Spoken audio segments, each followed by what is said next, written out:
ಎಲ್ಲರಿಗೂ hi, welcome back to my channel. ಎಲ್ಲರೂ ಹೇಗಿದ್ದೀರಾ? ಚೆನ್ನಾಗಿದ್ದೀರಾ? ನಾನಂತೂ ತುಂಬಾ ಚೆನ್ನಾಗಿದ್ದೀನಿ. ನೀವು ಕೂಡ ಚೆನ್ನಾಗಿದ್ದೀರಾ ಅಂತ ಭಾವಿಸ್ತೀನಿ. ಫ್ರೆಂಡ್ಸ್, ಇವತ್ತು ನಾನು ಸೋಮವಾರ ಮಾರ್ನಿಂಗ್ ವ್ಲಾಗ್ನ ಸ್ಟಾರ್ಟ್ ಮಾಡ್ತಾ ಇದ್ದೀನಿ. ಟಿಫನ್ ಎಲ್ಲ ಆಗಿದೆ. ಪುಳಿಯೋಗರೆ ಮಾಡಿದ್ದೆ ಇವತ್ತು ಟಿಫನ್ಗೆ. ನನ್ನ ಹಸ್ಬೆಂಡ್ಗೂ ಹಾಕ್ಕೊಟ್ಟೆ, ಅವರು ಬಾಕ್ಸ್ ತೊಗೊಂಡು ಹೋದರು. ಆಮೇಲೆ ನಾನು ತಿಂದೆ, ಪಾಪುಗೂ ತಿನ್ನಿಸ್ದೆ, ಮನೇಲೂ ಎಲ್ಲರದು ಆಯಿತು. ಈಗ ಲಾಗ್ ಸ್ಟಾರ್ಟ್ ಮಾಡ್ತಾಯಿದ್ದೀನಿ. ಸೊ ಇವತ್ತು ಎಷ್ಟಾಗುತ್ತೋ ಅಷ್ಟು ನಾನು ಡೈಲಿ ಲಾಗ್ ಮಾಡೋಣ ಅಂದ್ಕೊಂಡಿದ್ದೀನಿ. ಸೊ ಎಷ್ಟಾಗುತ್ತಷ್ಟು ವೀಡಿಯೋನ ಶೂಟ್ ಮಾಡಿ ನಿಮ್ಮ ಜೊತೆ ಶೇರ್ ಮಾಡ್ಕೊತೀನಿ. ಸೊ ವೀಡಿಯೋದಲ್ಲಿ ಏನೇನಿರುತ್ತೆ ಅಂತ ಫುಲ್ಲು ನೋಡಿ ಗೊತ್ತಾಗುತ್ತೆ. ವೀಡಿಯೋ ಇಷ್ಟ ಆದರೆ ಲೈಕ್ ಮಾಡಿ, ಕಮೆಂಟ್ ಮಾಡಿ, ಶೇರ್ ಮಾಡಿ. ಹಾಗೆ ಹೊಸಬ್ರು ನನ್ನ ಚಾನಲ್ ನೋಡ್ತಾ ಇದ್ದರೆ ದಯವಿಟ್ಟು ನನ್ನ ಚಾನಲ್ನ ಸಬ್ಸ್ಕ್ರೈಬ್ ಆಗಿ. ಸೊ ಬನ್ನಿ ಇವತ್ತಿನ ವೀಡಿಯೋಗೆ ಹೋಗೋಣ. ಸೊ ನೆನ್ನೆ ಟೆಂಪಲ್ಗೆ ಹೋಗಿ ಬಂದ್ವಿ. ತುಂಬ ಬಿಸಿಲು, ಜರ್ನಿ ಸುಸ್ತು, ಸರಿಗೆ ರಾತ್ರಿ ನಿದ್ದೆ ಇಲ್ಲ. ಮತ್ತು ಬೆಳಗ್ಗೆ ಪೂಜೆ ಎಲ್ಲ ಇತ್ತಲ್ಲ, ಸೊ ಬೇಗ ಎದ್ದಿದ್ವಿ. ಸೊ ಒಂದೇ ಕಡೆ ಕುತ್ಕೊಂಡು ಪೂಜೆಗೆ, ಹೋಮಕ್ಕೆ ಎಲ್ಲ ಕುತ್ಕೊಂಡು ತುಂಬಾ ಕಷ್ಟ ಆಯಿತು. ಸೊ ಅದಕ್ಕೆ ಸ್ವಲ್ಪ ರೆಸ್ಟ್ ತೊಗೊಂಡ್ವಿ. ಇನ್ನೂ ಸೆಟ್ ಆಗಿಲ್ಲ. ಬಿಸಿಲು ಜಾಸ್ತಿ ಅಲ್ವಾ, ಹೋಗೋಕ್ಕೆ ಆಗ್ತಾಯಿರಲಿಲ್ಲ ಕಾರಲ್ಲಿ ಆ ಬಿಸಿಲಿಗೆ. ಸೊ ನಮ್ಮದು ಮಧ್ಯಾಹ್ನನೇ ಜರ್ನಿ ಇತ್ತು, ಅದಕ್ಕೆ ಬಿಸಿಲಿಗೆ ಹೋಗೋಕ್ಕೆ ಆಗಲಿಲ್ಲ.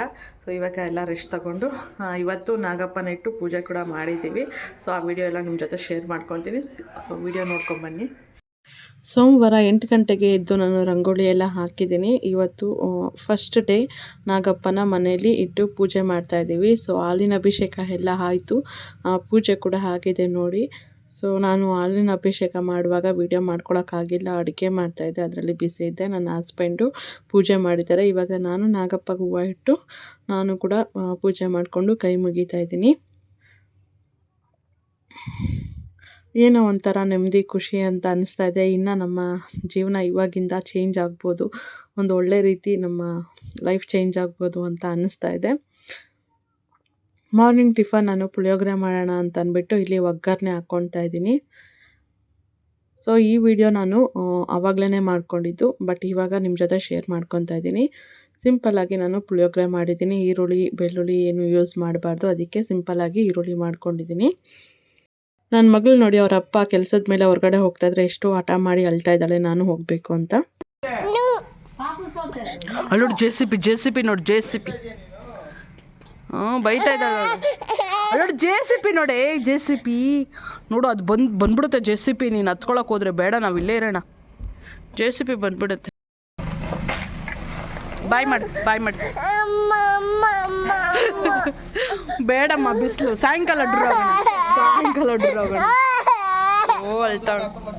ಚಾಪೀಸ್ನ ಒದ್ದೆ ಮಾಡಿಕೊಂಡು ನಾನು ರಂಗೋಲಿ ಹಾಕಿದ್ದು ಇವಾಗ ಕ್ಲೀನಾಗಿ ಕಾಣ್ತಾ ಇದೆ. ಹಾಗೆ ನಾನು ತುಳಸಿ ಗಿಡಕ್ಕೂ ಪೂಜೆ ಮಾಡಿದ್ದೀನಿ, ದೀಪ ಕೂಡ ಹಚ್ಚಿದ್ದೀನಿ. ಈಗ ನಾನು ರೂಮಲ್ಲಿ ಒಂದು ಸ್ವಲ್ಪ ಕೆಲಸ ಇತ್ತು, ಎಲ್ಲ ಕೆಲಸ ಮಾಡ್ಕೊಳ್ಳೋಣ ಅಂತ ಅಂದ್ಬಿಟ್ಟು ಬಂದಿದ್ದೀನಿ. ಬಟ್ಟೆಗಳೆಲ್ಲ ಇತ್ತು, ಅದನ್ನು ಎತ್ತಿಕೊಂಡೆ. ಹಾಗೆ ಈ ಟೆಡಿ ಬಿಯರು ಕೆಳಗಡೆ ಬಿದ್ದೋಗಿತ್ತು, ಸೊ ಅದನ್ನೆಲ್ಲ ಮೇಲಿತ್ತು. ಇವಾಗ ಎತ್ತಿಟ್ಟು ನಾನಿವಾಗ ಬೆಡ್ನ ಕ್ಲೀನಾಗಿ ಒದ್ರಿಕೊಂಡು ಬೆಡ್ಶೀಟ್ ಹಾಕ್ತಾಯಿದ್ದೀನಿ. ಹೊಸ ಬೆಡ್ಶೀಟ್ನ ನಾನು ಹಾಕ್ತಾಯಿದ್ದೀನಿ, ಒಗ್ದಿರೋಂತಹ ಬೆಡ್ಶೀಟು. ಸೊ ವಾರಕ್ಕೊಮ್ಮೆ ಆದರೂ ಬೆಡ್ಶೀಟ್ ಚೇಂಜ್ ಮಾಡಲೇಬೇಕು. ಒಂದೊಂದು ಸರಿ ನಾನು ವಾರಕ್ಕೆ 2 ಸರಿ ಬೆಡ್ಶೀಟ್ ಚೇಂಜ್ ಮಾಡ್ತೀನಿ. ಈ ಬೇಸಿಗೆ ಆಗಿರೋದ್ರಿಂದ ನನ್ನ ಮಗಳು ತುಂಬಾ ಒದ್ದೆ ಮಾಡ್ತಾಳೆ ಬೆಡ್ಶೀಟೆಲ್ಲ, ಅದಕ್ಕೆ ಚೇಂಜ್ ಮಾಡಲೇಬೇಕು. ಫ್ರೆಂಡ್ಸ್, ಹಾಗೆ ದಿನನಿತ್ಯ ಇನ್ಮೇಲೆ ನಾಗಪ್ಪಂಗೆ ಪೂಜೆ ಆಗಲೇಬೇಕು. ಅದಕ್ಕೆ ಮಾರ್ನಿಂಗು ನನ್ನ ಹಸ್ಬೆಂಡ್ ಮಾಡ್ತಾರೆ. ದಿನ ಬೆಳಗ್ಗೆ ಎದ್ದು ಪೂಜೆ ಮಾಡ್ತಾರೆ. ನನ್ನ ಹಸ್ಬೆಂಡ್ ಮಾಡುವಾಗ ನಾನೇನು ಪೂಜೆ ಮಾಡಲ್ಲ. ಬೆಳಗೊತ್ತು ಬೇಗ ನಾನು ಸ್ನಾನ ಮಾಡ್ಕೊಂಡು ಬಂದಿದ್ದರೆ ನಾನು ನನ್ನ ಹಸ್ಬೆಂಡ್ ಜೊತೆನೇ ಪೂಜೆ ಮಾಡ್ತೀನಿ. ಈಗ ಕ್ಲೀನಾಗಿ ಬೆಡ್ಶೀಟೆಲ್ಲ ಒದ್ರಿದ್ದೀನಿ. ಅದಕ್ಕೆ ನನ್ನ ಮಗಳು ಬಂದು ಆಟ ಆಡ್ತಾ ಇದ್ದಾಳೆ. ಅವಳಿಗೆ ಬೆಡ್ಶೀಟೆಲ್ಲ ಈ ಥರ ಕ್ಲೀನಾಗಿತ್ತು ಅಂದರೆ ಏನೋ ಒಂಥರ ಖುಷಿ. ಈಗ ಮಧ್ಯಾಹ್ನಕ್ಕೆ ಅನ್ನ ಚಟ್ನಿ ಮಾಡ್ಕೊಳ್ಳೋಣ ಅಂತ ಚಟ್ನಿ ಮಾಡ್ಕೊಂಡಿದ್ದೀನಿ. ಇಲ್ಲಿ ಇದು ದೇವ್ರ ಪ್ರಸಾದ, ಅಂದರೆ ನಾಗಪ್ಪನ ದೇವಸ್ಥಾನಕ್ಕೆ ಹೋಗಿದ್ವಲ್ಲ, ಅಲ್ಲಿಗೆ ಕೊಟ್ಟಿರೋಂತಹ ಪ್ರಸಾದ. ಸೊ ಪ್ರಸಾದ ತಿಂದ್ವಿ. ಈಗ ನಾನು ಫೇಸ್ ಪ್ಯಾಕ್ ಮಾಡ್ಕೊತಾ ಇದ್ದೀನಿ. ನೋಡ್ಬೋದು, ಹಾಲು ಅರಿಶಿನ ಹಾಕ್ಕೊಂಡು ಫೇಸ್ ಪ್ಯಾಕ್ ಮಾಡ್ಕೊತಾ ಇದ್ದೀನಿ. ಈ ಹಾಲು ಬಂದು ಹಸಿ ಹಾಲೆ, ನಾಗಪ್ಪಗೆ ಅಭಿಷೇಕ ಮಾಡಿದ್ವಲ್ಲ ಆ ಹಾಲೇ ಇತ್ತು. ನಾನು ಅದನ್ನೇ ಉಪಯೋಗಿಸ್ಕೊಂಡು ನಾನಿವಾಗ ಮುಖಕ್ಕೆಲ್ಲ ಫೇಸ್ ಪ್ಯಾಕ್ ಮಾಡ್ಕೊತಾ ಇದ್ದೀನಿ. ಸೊ ಸೊ ಈ ಥರ ಮಾಡ್ಕೊಳ್ಳೋದ್ರಿಂದ ಏನಿರುತ್ತೆ ಅಂದರೆ, ಇವಾಗ ನಾನು ಟ್ರಾವೆಲ್ ಎಲ್ಲ ಮಾಡ್ಕೊಂಬಂದ್ವಲ್ಲ, ಸೊ ಏನಾದರೂ ಡಸ್ಟು ಏನಾದರೂ ಇದ್ದರೆ ಫೇಸಲ್ಲಿ ಒಂದು ಸ್ವಲ್ಪ ಡಲ್ ಆಗಿತ್ತು ನನ್ನ ಫೇಸು ಕೂಡ. ಅದಕ್ಕೆ ನಾನು ಹಾಲು ಮತ್ತು ಅರಿಶಿನ ಹಾಕ್ಕೊತಾ ಇದ್ದೀನಿ. ಫೇಸು ಡ್ಯಾಮೇಜ್ ಆಗದಿರೋ ಥರ ನೋಡ್ಕೊಳ್ಳುತ್ತೆ ಅರಿಶಿನ ನಾವು ಫೇಸ್ ಪ್ಯಾಕ್ ಹಾಕ್ಕೊಳ್ಳೋದ್ರಿಂದ.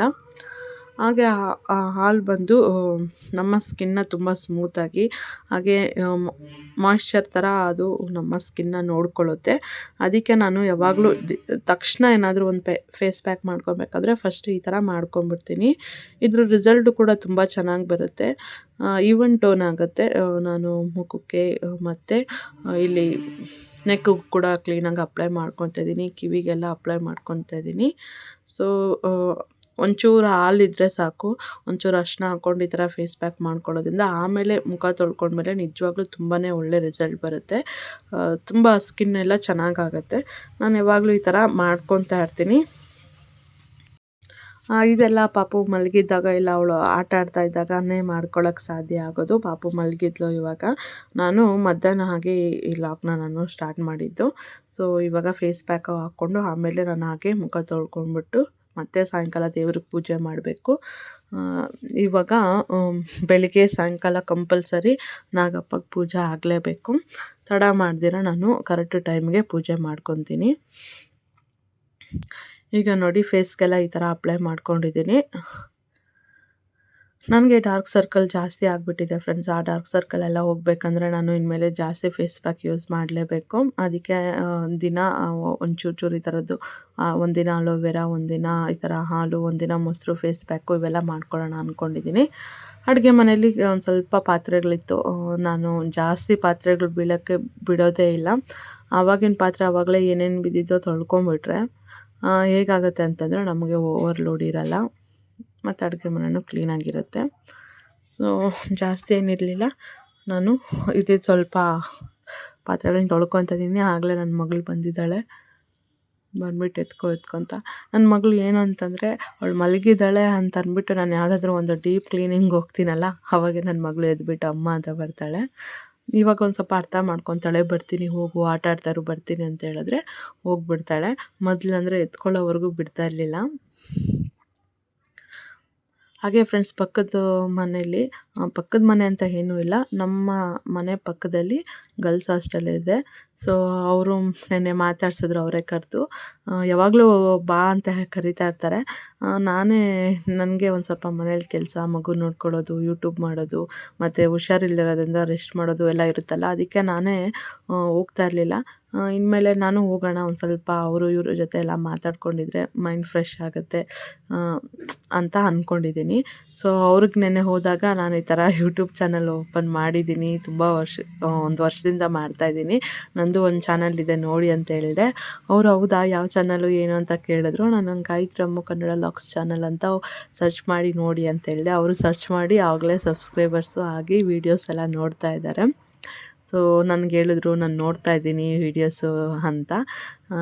ಖುಷಿ ಆಯಿತು. ಅಂದರೆ ನಾವು ಮಾಡೋ ವೀಡಿಯೋಸ್ ಯಾರಾದರೂ ಒಬ್ಬರಾದ್ರೂ ನೋಡಲೇಬೇಕಲ್ವ, ಇಲ್ಲಾಂತಂದರೆ ನಮಗೂ ಮಾಡಬೇಕು ಅಂತ ಇಂಟ್ರೆಸ್ಟ್ ಬರೋಲ್ಲ. ಈಗ ನಾವು ಎಲ್ಲಿಗೆ ಬಂದಿದ್ದೀವಿ ಗೊತ್ತಾ, ನನ್ನ ಮಗಳು ಬೆಳಿಗ್ಗೆ ಡುರ್ರ ಅಂತ ಅಂದ್ಬಿಟ್ಟು ಹಠ ಮಾಡ್ತಿದ್ದಲ್ಲ, ಅದಕ್ಕೆ ಒಂದು ರೌಂಡ್ ಕರ್ಕೊಂಬಂದಿದ್ದೀನಿ. ಅವಳು ನೋಡಿದ್ರೆ ಹಂಗೆ ಮಲಗಿಬಿಟ್ಟಿದ್ದಾಳೆ. ಇಲ್ಲಿ ನನ್ನ ಹಸ್ಬೆಂಡು ಜೋಳ ಕಿತ್ಕೊಳ್ಳೋಕ್ಕೆ ಅವ್ರ ಫ್ರೆಂಡು ತೋಟದಲ್ಲಿ ಹೋಗಿದ್ರು. ಕಳ್ಳರ ಥರ ಹೋಗಿ ಕಿತ್ಕೊಂಬರ್ತಾ ಇದ್ದೀರಾ ಅಂತ ನಾನು ಹೇಳ್ತಾ ಇದ್ದೆ. ಅಂದರೆ ಈ ನೈಟಲ್ಲಿ ಹೋಗಿ ಕಿತ್ಕೊಂಬಂದ್ರೆ ಎಲ್ಲ ಹಂಗೆ ಅನ್ಕೊತಾರಲ್ವ. ಸೊ ಅಲ್ಲೇ ಇದ್ದಿದ್ದು ಒಬ್ಬರು ಬಂದರು, ಹೇಳಿದ್ರೆ ನಾವೇ ಕಿತ್ಕೊಡ್ತಾ ಇದ್ವಿ ಅಂತ. ನನ್ನ ಹಸ್ಬೆಂಡ್ಗೆ ತುಂಬ ಪರಿಚಯ ಇರೋರು. ನೀವು ಯಾಕೆ ಹೋದ್ರಿ, ನಾನೇ ಕಿತ್ಕೊಂಬರ್ತಾ ಇದ್ದೆ ಅಂತ ಹೇಳಿದ್ರು. ಅಂದರೆ ಹೇಳ್ಬೇಕಂದ್ರೆ ಊರಲ್ಲೆಲ್ಲ ತುಂಬ ರೆಸ್ಪೆಕ್ಟ್ ಕೊಟ್ಟು ನಮಗೆ ಮಾತಾಡಿಸ್ತಾರೆ. ಅಂದರೆ ಸ್ವಾಮಿ ಅಂತ ಅಂದ್ಬಿಟ್ಟು. ಅದಾದಮೇಲೆ ಮನೆಗೆ ರಿಟರ್ನ್ ಬಂದ್ವಿ. ಈಗ ನೋಡಿ ರಾತ್ರಿ ಊಟ ಅನ್ನ ಸಾಂಬಾರು ಮಾಡಿದ್ದೀನಿ, ಅಲಸಂದೆ ಸಾಂಬಾರು. ನಾನು ಈ ರೆಸಿಪಿ ಎಲ್ಲ ಶೇರ್ ಮಾಡ್ಕೊಬೇಕು ಅನಿಸುತ್ತೆ, ಬಟ್ ನನಗೆ ಟೈಮ್ ಆಗಲ್ಲ. ಇರಲಿ, ಇನ್ಮೇಲೆ ನಾನು ಶೇರ್ ಮಾಡ್ಕೊಳ್ತೀನಿ ರೆಸಿಪಿ ಎಲ್ಲ, ಆವಾಗಾದರೂ ವ್ಯೂಸ್ ಚೆನ್ನಾಗಿ ಬರುತ್ತೆ ಅಂತ ಅನಿಸುತ್ತೆ. ಸೊ ನಾನು ಇಲ್ಲಿಗೆ ಲಾಗ್ನ ಎಂಡ್ ಮಾಡ್ತೀನಿ ಫ್ರೆಂಡ್ಸ್. ಈ ವಿಡಿಯೋ ಇಷ್ಟ ಆಗಿದೆ ದಯವಿಟ್ಟು ಲೈಕ್ ಮಾಡಿ, ಕಮೆಂಟ್ ಮಾಡಿ, ಶೇರ್ ಮಾಡಿ, ಹಾಗೆ ನನ್ನ ಚಾನಲ್ಗೆ ಸಬ್ಸ್ಕ್ರೈಬ್ ಆಗಿ. Thanks for watching. By everyone.